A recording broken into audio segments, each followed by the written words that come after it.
నమస్తే, నేను మీ ఈశ్వర్. ఈ6 న్యూస్కి స్వాగతం. వార్తల్లోని ముఖ్య అంశాలు.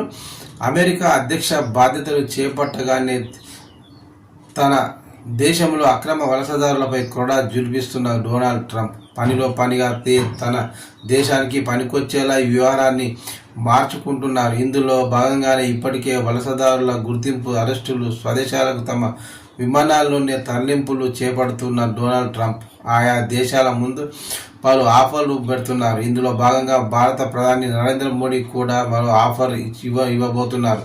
ఈ మేరకు సంకేతాలు కూడా ఇచ్చేశారు. గత నెల జూన్ నెలలోనే వెలువడిన లెక్కల ప్రకారం భారత్ నుంచి అమెరికాలో నివసిస్తున్న వలసదారుల సంఖ్య 54 లక్షలుగా తేలింది. వీరిలో అక్రమ వలసదారుల సంఖ్య, ఇందులో అక్రమంగా వలసదారులు కూడా ఉన్నారు. వీరి సంఖ్య ఎంతో నిర్దిష్టంగా చెప్పేందుకు ట్రంప్ సర్కార్ ప్రయత్నిస్తుంది. అదే సమయంలో మిగతా దేశాల వలస తరహాలోనే మన దేశం నుంచి వెళ్ళి అక్రమంగా అమెరికాలో పాగా వేసిన వారిని కూడా తరిమి వేసేందుకు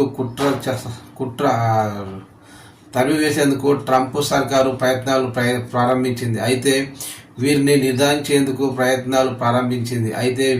నిర్ధారించేందుకు అమెరికా ప్రభుత్వం అనుసరించే ప్రామాణికాలను ఇప్పటి వరకు అమెరికా ప్రభుత్వం అనుసరించే ప్రామాణికాలను వెల్లడించలేదు. అయితే భారత్ నుంచి అమెరికా వచ్చి అక్రమంగా ఉన్న వలసదారులుగా ఉన్న వారిని బహిష్కరించడం ఖాయమన్న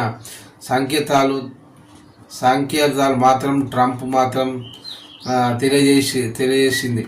దీంతో ఇప్పటికే భారత్ తమ అక్రమ వలసల్ని వెనక్కి రప్పించేందుకు ప్రయత్నాలు ప్రారంభించింది. ఇందులో భాగంగా తొలి విడతగా 18,000 మందిని వెనక్కి తెస్తామని విదేశాంగ మంత్రి జయశంకర్ ఇప్పటికే తెలిపారు. అమెరికాకు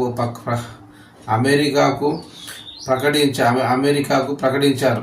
ఈ మేరకు అమెరికా ప్రభుత్వానికి సమాచారం కూడా ఇచ్చినట్లు తెలుస్తుంది. వీరితో పాటు ఇంకెందరిని వెనక్కి పిలిపించాలనే అంశంలో కసరత్తు జరుగుతుందని జయశంకర్ తెలియజేశారు.